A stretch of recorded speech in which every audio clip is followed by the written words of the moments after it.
هي الزوجة النادرة، هي التي دخلت حياة زوجها وقد بطنت نية أن تجعل حياتها جنة، واعتبرت زواجها هذا هو مشروع حياتها. سمعت الحكيمة تقول: كوني له أرضا يكن لك سماء، فلذلك اشتغلت بكل جوارحها من أجل بيتها، فكان همها الأول ربها، وهمها الثاني زوجها، وهمها الثالث أهلها.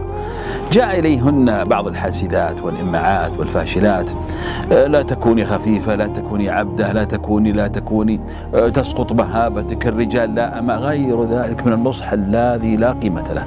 تركتهن وذهبت إلى اللاتي بنين بيوتهن بالحب، فسمعت لهن، فتعلمت كيف تجعل زوجها لا يرى إلا جميلا، لا يشم إلا طيبا. تعلمت كيف تصنع الابتسامة في أقل ترفيه، تعلمت كيف تحصي أو تحمي بيتها من كل خوان، فجعلت زوجها هو حامي الديار من خارجها، وهي حامية الديار من داخلها.